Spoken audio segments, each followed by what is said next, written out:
Sorry. Hello, everyone. We just experienced technical difficulties, right, Ma? Technical difficulties? Right. So, again, I'm going to start the show off again, like that nothing ever happened. So, you are watching Transition Tuesdays for this Tuesday, June 11th, 2019. I am your humble host, Russ Williams. I'm glad you can make it here today. I know you could have been anywhere in this world today, but you decided to be here with me, and I appreciate that. And more importantly, I appreciate you. So welcome back to Transition Tuesdays, everybody. And I'm hoping the people that we lost, please come on aboard. We're filming right now. So again, my apologies, technical difficulties, sometimes beyond your control, but we keep the show moving and grooving. So speaking of moving and grooving, I want to introduce my co-host, Miss May, my mom. What's going on again, Ma? Very well. You doing very well? Very well. Yep. Doing, some things happen, technical difficulties, some things are beyond your control, Yes, but we just roll with the punches. That's right. That's what we You do. gotta do. Yeah, so those people who lost us, come back. We're back on. So we were talking NBA Finals, though, Ma. The last time we were rudely interrupted. Yeah. We got Gregory joining. What's going on, Gregory? Thank you for joining us here on Transition Tuesdays. We were talking NBA Finals. We talked about how the Toronto Raptors are now up 3-2. Mm-hmm. The Warriors won the game yesterday. It's kind of bittersweet because Kevin Durant made his finals debut this year. And it's probably a grand opening, grand closing because he got hurt. Yeah, So yeah, that's unfortunate. So it's kind of bittersweet for the Golden State Warriors. And, Kevin Durant, he got hurt in the second quarter. It looks like his Achilles heel looked like he popped that. That's what it looked like. Yes, it did. Yeah, we'll talk about Kevin Durant in a minute. But, it's crazy stuff going on. As we got Chris joining us. What's going on, Smooth? Welcome to Transition Tuesdays, my man. So, yeah, that's Chris, Mom. Chris is joining Hi, us. Chris. All right. I know you want to shout out Chris. That's cool. Yeah. Okay. So series is 3-2 going back to Golden State, Ma. So the question I have for you and everybody out there, can the Warriors win Game 6 and then force a Game 7 in Toronto? Do you think the Warriors can win this Game 6, Ma? Do you think they can win this Game 6? Do you think they have some momentum or no? Well, I don't think so. Okay, you don't think they can win the Game 6? I don't think they can win. Well, I think that Toronto is a better team. I agree with you, Ma. I really think they're I better think this year. I think when it's all said and done, like usually when you're playing in a series, usually the best team wins. Yes. And I think Toronto is the best It's team. the best team. I think so. Yeah, I think so too. Chris says hi, Mom. Hi. We got Billy McCafferty joining us. What's going on, Billy? Thank you for joining us here on Transition Tuesdays. Appreciate having you and everybody else who has joined us. We really appreciate y'all. So yeah, Game 6. You say Toronto's probably gonna win that, Mom? Yeah, I think Toronto probably. Gonna win it. Okay. Well, I'm a little selfish. I want to see a Game 7, so I would love for Golden State to win, and that's going to be the last game ever at on Arco Arena, in Golden State. So a lot of emotions going to be being at stake, and a lot of things are going to be. A lot of emotions are going to be in the utmost high, and based on the Kevin Durant injury as well. So I think I'm hoping that the Warriors can win Game 6 and force a Game 7. Yeah. And one thing you got to look out for too, man. I mentioned it to you and everybody out there. Now keep in mind, Draymond Green has 6 technical fouls. If he picks up one more technical foul, he cannot play in the Game 7 if they get there. Yeah, right. So Draymond Green has to be on his P's and Q's. I'm sure all the refs know about that too. Yeah, yup, We got Jay in the Marshall, Nolan joining us. What's going on? Welcome to Transition Tuesdays. So I'm sure he'll behave himself. Yeah, I'm telling you, he better. He'll be on his utmost behavior, I'm sure, but he'll still play with some intensity. That's the way he is. Hey, that's not going to change. Yeah, right. That's not going to change. Yeah, that's not going to change. But they'll have no Kevin Durant. He got injured in the second quarter yesterday of the game. And Cousin, he doesn't look 100%. Yeah, and he isn't. He doesn't look. Yeah, during this time of year, no one is usually 100%. Right. But he isn't. He is a little off. Yeah, he is. He is. But again, no Kevin Durant. He got hurt second quarter of the game. He made his miraculous return. Yeah. well, first game to the finals this year. He did that. You know, and it's so unfortunate what happened to him. Yes. You know, it's so unfortunate, and yeah, I really feel for the kid. I really do. You know, one thing people out there can't really question. You can't question his heart. I mean, I'm sure a lot of people question. You know, if Looney's able to get out there and Iguodala's able to play, you know, why aren't you able to play? I think people question his toughness. Right. You know, you can't question his toughness there. You know, he went out, he put it all on the line for his teammates. Yeah, he did. You know, he did that. So you can't question his toughness and his heart. But one thing one people I will question is the Warriors medical staff. That's, in my opinion, I really question them because I think, you know, I know for a fact KD, he definitely wasn't healthy enough to be playing in the finals. Right. I think when he hurt himself in that Houston series, I think that was done for him. So I question the medical staff for bringing him out there. I mean, they gave him the clearance to play, but I think, you know, I don't think they're really sincere with us and the media to letting us know how hurt Kevin Durant was. Right. You know, that's important. And you know, and I think I don't know if they misdiagnosed or what have you. When he got hurt when he was playing in Houston, he clearly hurt his Achilles heel because he grabbed for his Achilles heel. Yeah, right. You know, he grabbed for his Achilles heel. And that takes a while. Yeah. Yep. And Chris says it's going to be really tough for Toronto to win on the road. There will be plenty of variables against them. I believe Raptors will close it out in 7. So Chris thinks that the Golden State Warriors are going to win in 6, but the Toronto Raptors are going to win the whole thing in 7. Yeah, man. Hopefully we can get to a game 7 there, Smooth. Hopefully we can. It'll be in Toronto. Yeah, it'll be in Toronto. Yeah, and like my mom said, like Miss May said, I believe Toronto is the better team. Yeah, I do. Yep, in a series, usually the better team usually wins the series. You know, it's not like one game, not one and done game. So they usually win. So yeah, let's hope that comes into fruition there, Smooth. I hope that does. So, you know, but getting back to KD, yeah, you know, I really fault, you know, the medical staff. I don't think they were honest with us, man. I think he had an Achilles heel injury the whole entire time and not a calf injury. Yeah, right. And the reason why I say that is this, because I remember yesterday's game when he came out for a breather and he was sitting down on the bench and they were wrapping his Achilles heel. They weren't wrapping his calf. Okay, they were wrapping his Achilles heel. So I think it was his Achilles heel the whole entire time. And I don't think he was ready to play. Not me either. You know, and it's unfortunate that he was able to tear his Achilles heel. Yeah, and I don't think they're really forthcoming with their information on Kevin Durant. That's just my opinion on that. So, you know, I think there could be someone to blame. And there's a lot to blame, to go around and blame. I know you talked about didn't you talk about maybe Kevin Durant might even? Yeah, because Kevin, he was the only person that really knew how he felt. Mm-hmm. Well, yeah, I understand what you're saying, Ma, but sometimes... You have to say what the doctor said. Well, yeah, I mean, but if you leave it up to a player, the player's always going to play, regardless. They're going to play regardless. If they got an arm falling off, they can think they can still play. But it's up to the doctor and the medical staff to nix all that and be like, no, you're not playing in this game. They probably asked him what you know. Oh, yeah, I'm sure. He said, yeah. Yeah, I'm sure they asked, yeah. And again, no athlete is going to say no. Right. But the medical staff, they can kill all that and be like, no, you're not playing. We're not going to give you the option. The option is from the medical staff, you're not playing. And it was desperate time. Well, maybe they didn't see anything.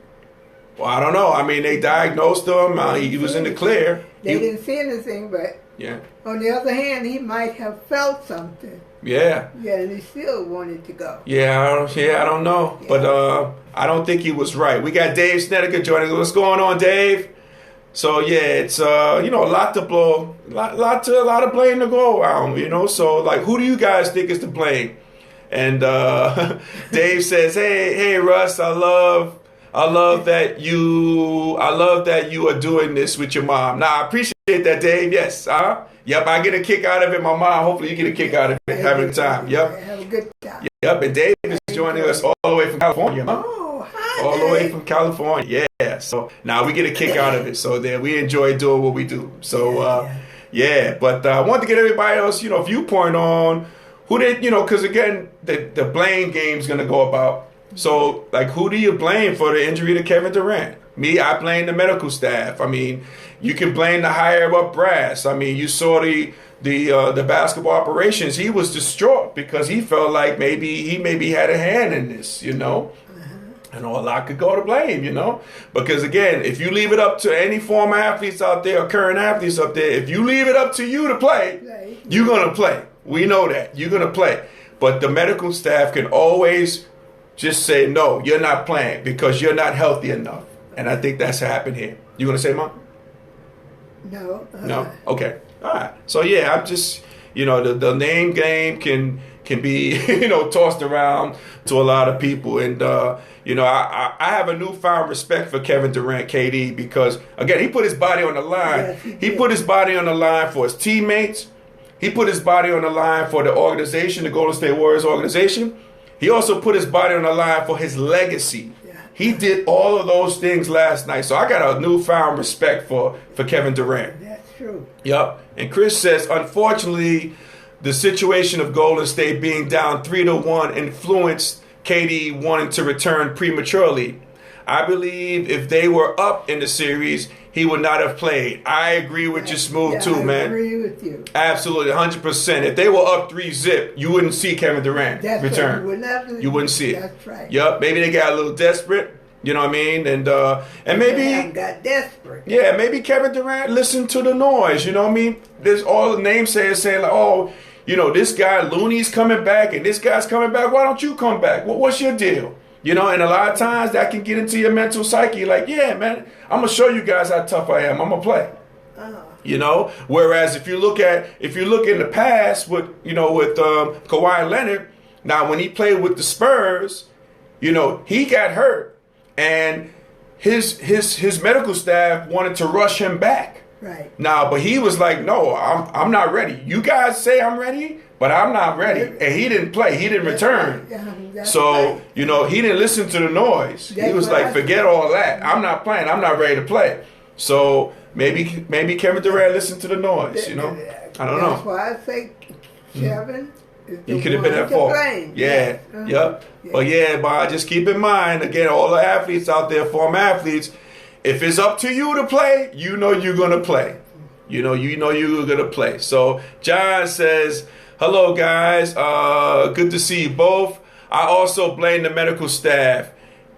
He should have been out there. He shouldn't have been out there. Could be career ending. Also, the crowd in Toronto should be ashamed of themselves. Yeah. Let's see. There's more. Hold on one second. Ashamed of themselves. I'm going to keep reading for John. Cheering at the injured player.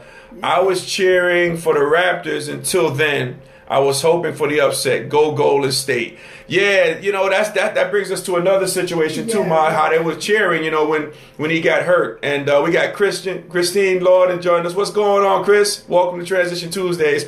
And I'll get to your response in a second there, Chris. But, just going back in terms of the crowd cheering, you know, I think that was kind of a knee-jerk reaction there, Ma. Yeah, it was just so. Yeah, I think it was a situation in which, you know, I don't think the crowd was thinking about that. They were just thinking about, hey, look, okay, this guy's hurt. We're going to win this game. Yeah, this gives our team the best chance to win. You know, I think when they finally saw the severity of the injury that Kevin Durant had, you can hear the cheers of Kevin Durant, you know, in the whole stadium. So stopped it. Yeah, so they came to they came to that. So that was just a knee-jerk deal, knee-jerk reaction there on that, John, I believe personally. So Chris says, it was very clear the Warriors' upper management felt guilty. Yeah, I agree with you there too, Smooth. You know, based on the basketball, I forget his name, the guy who was on the stage crying about it. Yeah, I think he felt guilty about it because maybe they gave Durant that little push, like, hey, look, man, we need you out there if you can do it. Yeah, right. So, you know, they might feel a little guilty on that. Yep. We got Andaria Shelly Jackson joining us. My apologies if I pronounce your name incorrectly, but welcome here for Transition Tuesdays. We appreciate having you. Absolutely. Yeah. So, you know, all these things come into play. And it's really, you know, I feel really bad for Kevin Durant. I do too. I feel really bad. Yeah. Yep. And speaking of the, the crowd getting on, you know, Kevin Durant cheering. you got to really applaud the brotherhood of the NBA, the players, because you saw Kyle Lowry and you saw Ibaka like calming down the crowd, like to be quiet, you know what I mean, not to cheer. And the NBA is a brotherhood, you know. They're for each other. They're for their brothers, like a big fraternity, you know. So I got to give it out to the brotherhood of the men playing, you know, for the NBA. It's like a brotherhood, and they showed that there in that one instance, you know, when the crowd was cheering. You know, they were saying, "No, keep that down. No, we can't have that." Yeah, and they turned that around really quick. So shout out to the NBA and the brotherhood. That was quick. They turned it off. That was. They did, yeah. Yep. So there's a lot to blame to go around. There's a lot of blame to go around. But what do you guys think, you know? And I appreciate you guys for chiming in on that. You want to say something, Mom? I'm sorry. No. Okay. Yeah. So the NBA Finals is shaping up to, game 6 is on Thursday. And again, we hope that Golden State wins this because I want to see more games. Me too. I want to see more games. Yeah. And you know, the one thing I want to talk about before we get off this topic is how Kevin Durant's injury really affects the NBA as a whole. It really does. I mean, that injury affects a lot of things. It affects a lot of teams. It affects my Knicks. Right. It affects my Knicks because, you know, it was a foregone conclusion he was going to the Knicks. And I saw that the headline in the Daily News, it says the Knicks lose game 5. That's what it said, the headline. You know, so it affects the Knicks. I think this affects free agency going forward. I think this affects players and the medical staffs with these organizations as well. I think this affects media because media, they got to be more forthright with what's going on, you know, these injuries. Right. You know, you can't withhold information. You know, because he was clearly hurt, and I think reports are coming out that he clearly wasn't ready to play in this game. That's right. That's what they said before this game took place. Mm-hmm. So, you know, this is kind of like a domino effect. Kevin Durant getting hurt really affects the NBA, and it's going to affect the NBA for years to come. That one injury to Kevin Durant. That's right. Yeah. So, you know, we shall see. But let's do this, Mom, while we're contemplating on that. Let's transition to another topic I want to talk about, and I want to transition to the assassination attempt of Big Papi. I want to talk about that, which was really major here. And this Papi played for Boston. Yes, yeah, and I'm gonna go over that. This past weekend, beloved former Boston Red Sox great Dave Ortiz, as he is affectionately known as Big Papi, he was shot along with a friend at a nightclub in the Dominican Republic.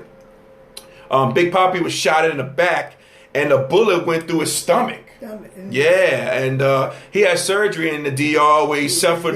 He suffered bleeding to his liver, and he needed portions of his intestines and gallbladder to be removed. Oh. Yeah, so we got Bruno joining. What's going on, Bruno? So yeah, you know, after that they flew him to Boston. After his surgery, they flew him to Boston. So he had a second surgery that took place to address his wounds from his shooting. So Big Papi, he's expected to have a full recovery from the shooting, you know, which is a great thing. That's super.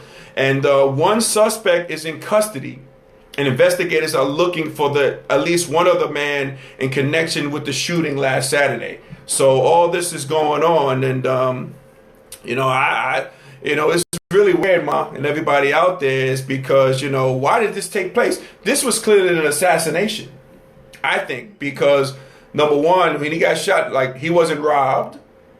You know, he wasn't robbed, but he was a beloved figure. He's a beloved figure in the Dominican Republic. Right. So this was like an assassination.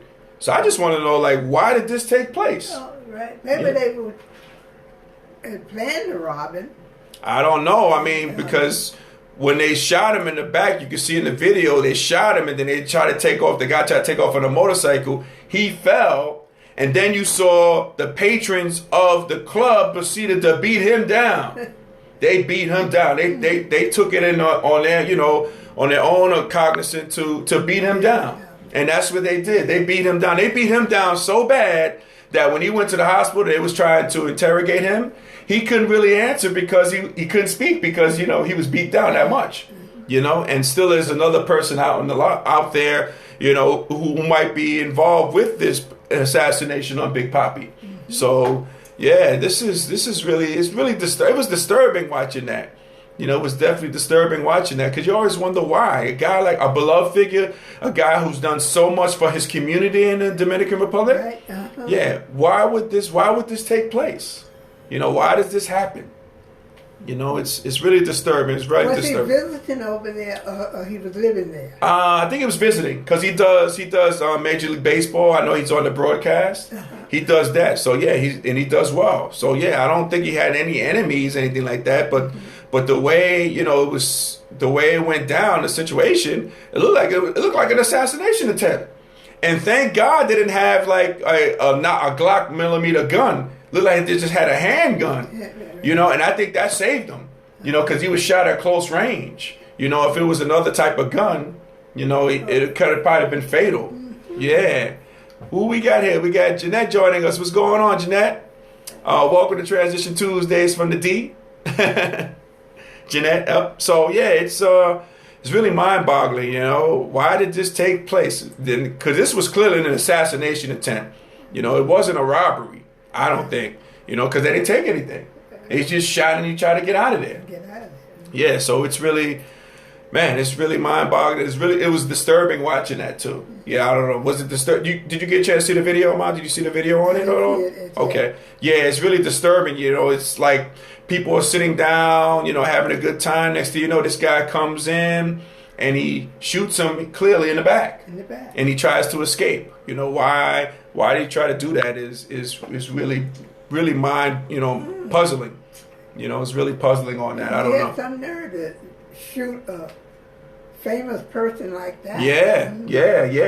And I guess it's gonna, I guess we gotta wait and see, but we'll find out. I'm sure we'll find out why it took place. Yeah, because the guy's still living, so maybe he can tell his tale. You know what I mean? And the other guy's still out there, so maybe they'll catch him and we'll find out. We'll get to the truth. Yeah, right. You know, we'll get to the truth. Yeah. Hey, Ma, so let's do this here. And I'm glad everybody joined us on the second broadcast because the first time we was having technical difficulties. These things happen, especially when you're live, right, Mom? Right. But we keep rolling. So let's transition to this, guys. Let's transition to the Netflix miniseries, When They See Us. Okay, When They See Us. And I know, Ma, you haven't seen this, but this is a four-part series by Eve DuVernay. She made the movie 13, which was really brilliant. But this story, and everybody out there who hasn't seen this, When They See Us on Netflix, I'm going to just go over briefly what it was all about. It retells the story of then teenagers Corey Wise, Kevin Richardson, Raymond Santana, Antoine McCrae, and Yusef Salam. They were affectionately known as the Central Park Five. Okay, it talks about them. And what happened was in 1989, these teenagers were arrested and convicted in the rape and assault of a white female jogger. And in this case, it came to shed light on the injustices of black and brown people and their experiences within the legal system and how the media covers them. So what happened here, guys, is, let's see, anybody else join us here? Oh, and Chris. So Chris mentions he hasn't seen it yet. However, I understand it was very emotional. Yes, it was. And I'm going to go over that, Chris, too. So what happened was, years later, these five men were totally vindicated. They were totally vindicated of all the charges. And they were awarded $41 million. They were awarded $41 million from the city of New York, as people are trying to call us. We got spam calling us. People from spam trying to call us, Man. Yeah. Nah, we ain't having that, people. We ain't having that. So no, my apologies, guys. You know, don't these spam people know we doing this live too? Come on, spam. All right, but no. So what happened was these five men were vindicated, totally vindicated, Mom. Right. You know, they took that off their records, and their charges were dropped and everything, and they were awarded $41 million from the city of New York, in which they all had to split it amongst the five. So that's roughly like over $8 million each person. Now, all that money can't take back all the years that they lost. That's right. You know, all the years that they lost. So how much did the lawyer get? I don't know, but I'm sure, you know, everybody got their piece. Yeah, everybody got their piece, yeah. But they, you know, those same young men, You know, they're older now, but they now, you know, they can't get back those years. They're youth. Right. They're good years. Yeah. Yep. And speaking of lawyers, Ma, the former sex crime prosecutor, her name is Linda Fairstein. She said, she went on to say that the movie is so full of distortions and falsehoods. Now, that's what she's saying. Okay, in the movie, she was portrayed as someone who just wanted to get a conviction. She said she knew that there was 5 kids, there were black kids in there, and we're gonna get a conviction no matter what. Right. Now that's how it was portrayed on the movie. So she's saying it was full of distortions and falsehoods. So the film created a petition that was going around calling for her to be removed from Vassar College's board of trustees. And it also, the publishers of Fairstein's crime novels, that caused her to drop her because of how she was portrayed in this movie. Right. Okay, so she's getting rather upset. And another thing, and I'm not going to spoil it for everybody, but a major focus of the movie was back then real estate mogul Mr. Donald Trump. Okay, right. Back then he took out a full-page ad in the New York Post, causing for the New York to bring back the death penalty for these boys. So that plays an integral role in this particular series when they see us. We got Ashley joining us. What's going on, Ashley? Welcome to Transition Tuesdays. Appreciate it. So, and Ashley said she deserves it. I think Ashley's talking about Linda Fairstein. Yes, we're going to talk about that. So, yeah, but number 45, he wasn't number 45 then. He was just he was a real estate mogul. Yeah. You know, he made it his point to put a full-page ad in the paper saying, "Bring back the death penalty on these boys who were seen as, you know, now we know they were seen as innocent."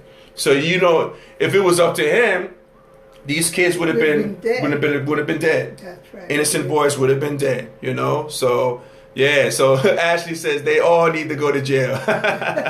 Yeah, I'm with you, Ashley. And you know, another thing is, ladies and gentlemen out there, is neither Miss Fairstein or number 45 have apologized for their actions. To this day, they still believe the jury and everybody got it wrong. Right. They to this day, they still believe that. So, you know, so guys, so, you know, everybody out there, I know Chris commented, he hasn't seen it, but those who have seen it, when they see us, what are your feelings on it? What was your feelings on there? And I know, Ma, you haven't seen it. Yeah, I haven't. You know, and like for me personally, I go over my feelings with it. You know, it provoked a number of feelings for me personally, because I know back in the day, 1989, I was 20 years old at that time. So I was maybe 5 years older than those boys who was, you know, that could have been me, you know, involved in that. So that brought me back to that time. You know, when I was watching, I felt a sense of anger that took place. Excuse me. Yeah, I was really angry watching it. You know, I was really angry. I was really saddened by what was going on. You know, at that time, it really brought up some raw emotions for me personally. We got Sean Couch joining. What's going on, Sean? So, you know, it really brought out some raw emotions for me. I was crying during the time, you know, I'll be honest and frank with you. I was crying because, you know, I looked at how this affected these young boys and how it affects them now as men. Right. You know, so I was really sad. But the one feeling it brought out for me was redemption for these boys, because they were seen innocent and everything, you know, was erased from that, and they got to the truth. You know, a person who did he admitted that he did the rape. You know what I mean? So they were vindicated, and the redemption was shown during this film. So a lot of emotions go through it. So if you haven't seen this, ladies and gentlemen out there, you know, just be prepared. You're going to go through a lot of stuff. It's going to be angry. It's going to be a lot of redemption. It's going to be a lot of stuff. So, but I do recommend you see it. Yeah. I definitely recommend you see it. So, you know, it brought the emotions out of me. So, Ma, I do recommend you see the movie. Right. You know, we'll get you a chance to see it on my Netflix, you know. Right. Yeah, we'll get a chance to see it. But, yeah, but I just wanted to get everybody else's viewpoint on that. You know, Ashley says it's a horrible horror film. Yeah, it is. We got Ross says, I have seen it. It's so sad, especially the pops that tell his son what the cops say.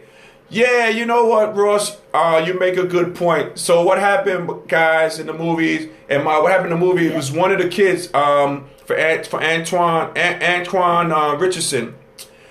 His dad had a record, and his dad was basically telling the son, like, "Hey, do what the cops say, because we want to see you come home. Do what the cops say." So it was kind of like, he kind of panicked because the cops had information on him, like, "Hey, look, what I mean, if we don't get the conviction on this from your son, we know about what you did, and we can bring you back in jail," type of deal. So, it's a tough one there, Ross, because, the dad seemed like he panicked. He seemed like he's probably trying to protect his son. Maybe he didn't know about the legal system and everything. So, that's a tough one. And as you saw through the movie, how that evolves as well. So that's really tough. Chris says, case in point of how screwed up our legal system is. Class is always a factor. Absolutely, Chris. Back then and now, our legal system is flawed. It is screwed up.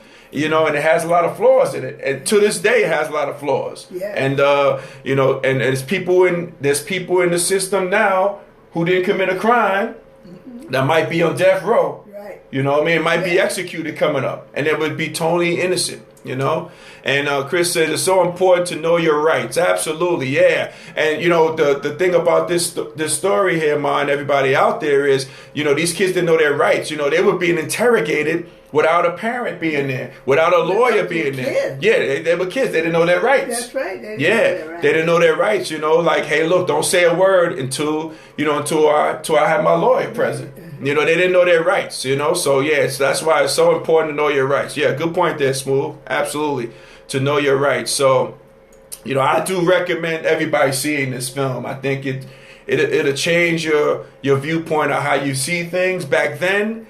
But now we fast forward to now. A lot of times things haven't changed. Yeah, that's true. Things haven't changed. Some things remain the same. Like like the viewpoints of number 45. In terms of the racist thing. Back then, it seems like it hasn't changed now. Sometimes. It's gotten worse. Yeah, absolutely. Yeah. So, really tough stuff. But hey, Ma, do you know what time it is? What time? What time is it? You know what time it is, Ma? It is time for our favorite segment, Miss May, who you're rolling with. So, Ma, and before we do that, let me just answer Ross's question. So, Ross says, and the way one of the boys was getting beat up in prison like that, I started crying, Russ. But one thing he didn't take probation. Absolutely, yeah. So there's a part in the movie, Corey Wise, in which he was the oldest boy, so he didn't go to juvenile detention. Okay. He served with grown men in prisons, and his parole always came up, and the stipulation was, we'll parole you if you just admit to the crime. And the kid never committed. He never admitted to that crime. He didn't admit to something he didn't do, and you got to applaud that kid. And he's a 16-year-old kid doing this. Yeah. With hardened criminals. He's getting beat up all the time in the prison. But every time his parole came up, he was like, I didn't do it. So, that's what it was. Yeah, thank you, Ross. Yeah, Corey Wise. Yes, he was the one who did that. So, and you got to, that shows a lot of integrity. Because he didn't fess up and say, hey, I did it. I want to go home. He was like, I didn't do that. So he just missed out on probation until it came out that, somebody else did the crime. Yeah. So, I mean, it's, it shows you the integrity of that young man, Corey Wise. Absolutely. Yep. So, good. Great point out there, Ross. We're pointing that out. I really appreciate that. Yep. So, Ma, let's get back to Miss May, who you're rolling with. All right. So, ladies and gentlemen, if you just joined us, okay, my mom, Miss May, is going to pull from our love mug. And we're going to see what topics or what people, what things Miss May is rolling with. So, Miss May, please take one at a time. No looking, please. And we're going to see what Miss May is rolling with. Or who, or what, or whatever. Okay? So, let's see. Our first one. All right. Now, Ma, Miss May, which thing are you rolling with here? Okay? Either watching the NBA Finals or gambling at your favorite casino. Which one are you rolling with? Either watching the NBA Finals or gambling at your favorite casino? Which one you rolling with, Miss May? Oh, I think I would watch the NBA Final. Really? You rather watch? Yeah, I don't want to watch. I don't want to miss that. You don't want to miss that? No. But if you watch the finals, you might be missing out on gambling. You usually win when you gamble, right? You can always gamble. You can always gamble? Yeah, okay. Yeah. You can always gamble. Okay. So you like, okay. Go to the casino anytime. You can do that anytime. Yeah, anytime. Okay. Okay, but the NBA Finals, especially this Finals, right? It's been good, right? Especially this, because this is a good one. Okay, cool. All right, so you rather watch the NBA Finals than go to the casino? Yes, I'd rather watch the NBA Finals. I'm curious, Ma. When you go to the casinos, do you play any games, or do you do the slots, or what do you do when you go to find? What do you go? You go to the casino? Most of the time, I play blackjack. You play blackjack? Yeah. Really? Yeah. Are you good? Are you good? You usually win? Sometimes. Okay. It's the thrill of being there, right? Yeah, that's what it is. It's the thrill of being there. Oh, okay. Chris says, Mom, you love winning that money. Yes, that's what Chris says. Do. You do love winning the money? I do, Chris. Oh, okay. You got any money on these You finals? got it. Ma, you betting on these finals? You got any money on these finals or no? No. You just leave that to the casinos? Yeah, I just leave that to the casino. Okay, cool. Let's have you choose another one. We got Kurt joining us. What's going on, Kurt? Welcome to Transition Tuesdays, just joining us. I think Kurt might be your first time coming on. Okay? So, Miss May, what are you rolling with here? Either talking or listening. Which one are you rolling with, Miss May? Either talking or listening? Well, listening. Because sometimes, people want to just listen. Want you to just listen their talk. Okay. And you can learn a lot by listening. You can learn a lot by listening. Yeah, you can learn a lot by listening. But if you can talk, right, while instead of listening, you're not going to learn very much. You're not going to learn very much. Oh, Ma, that is great insight. Absolutely, yeah. And I look at it like this, Mom. God gave us 2 ears and 1 mouth for a reason. For a reason. For a good reason. Right. So I think it's important to listen instead of talking. Listen. Yep. Because some people, they just want you to listen. Right. They Gotcha. don't want you to talk. They don't want you to, answer. Sometimes people have problems. Right. And they just want someone to listen to their problems. Yeah. So you like the listening better? I like to listen. Perfect. Okay. Cool. Listen better. Last one, Ma. Pull it, please. All right, this is the last one. Unless you want me. Good. That's the last one. Okay, it's the last. All right. Oh, this is a good one for the last one. Miss May. Now, what are you rolling with here? Either you're rolling with Miss May's sweet potato pie, or Miss May's classic pound cake. Which one are you rolling with? Your classic sweet potato pie that you make? Or your classic pound cake? Which one, let's say for you, which one do you, this is a two-parter, Mom. Which one do you enjoy making? And which one do you enjoy eating the most? Oh, I enjoy making pound cake. Pound cake? And I also enjoy eating the pound cake. Okay. Especially with ice cream. Especially with ice cream? Yeah. Oh, okay. So you're rolling with your famous pound cake and your sweet potato pie. Well, your sweet potato pie. Sweet potato pie. Oh, okay. All right, I hear you. Very good. I've had the pleasure of having both from my mom. I'm rolling with that pound cake personally. You do a great job on both of them. You can't go wrong with either one. You know what I mean? So I can't help you make it, but I can help you eat it. All right. Ashley says, I'm rolling with pound cake. So Ashley she likes pound cake. Ashley, you got to have my mom's pound cake. That's what you got to really have. Yup, you'll be in pound cake heaven. When this young lady, she makes a great pound cake and a great sweet potato pie. You do it all, Mom. You do it all. Okay. Oh, I think I'm out. No more. Good. That's it. Oh, you don't want me to create some more? No, that's good? That's good. All right. All right. Perfect. All right, we'll let you get off the hook with 3 this time. Well, we normally do 3 anyway, so. Yeah, right. Okay. That's what we do. All right. Hey, so ladies and gentlemen, my transition army, if we were able to make you laugh, smile, or think during our broadcast, well, you have accomplished something major today. So celebrate your victory today. Celebrate. As we always say, right, Mom? Right. Yeah. Ashley says yes. Yeah. So celebrate, celebrate your victory, laugh, smile, and think. If you could do all three, that's amazing. Yeah, right? Yeah, but if you could do either, or if you could do just one of them, that's good too. Yeah. But all three, that's a super day. Yeah, do what you can. Yeah, do what you can and celebrate your victories. Yep, celebrate your victory. Yep, no doubt about it. Hey, so Ma, I want to thank you for co-hosting once again and dropping that knowledge, about listening as opposed to talking, because if you do enough talking, you're not going to be able to listen, So, right. Yeah, that's why we got 2 ears and 1 mouth for a reason. Yeah. So thank you for dropping that jewel. And but most of us don't use it. Yeah, I know. That's unfortunately. Yeah, unfortunately. That's true. But you dropped that jewel, That's the jewel that people can really live with. So, and that's the reason why you the co-host. See that? The host not even thinking about something like that. But I got the co-host extraordinaire. She comes in there and she's dropping jewels. So Ma, I appreciate for you coming on. I love you and I love having you on every time I can get you. And again, I'll be talking to your people after I'm done. I love being here. You love being here? Yes. Good. We love having you. Ma. So we thank you so much. And I want to thank everybody for joining us here today on Transition Tuesdays. Bottom of my heart, I really appreciate you all.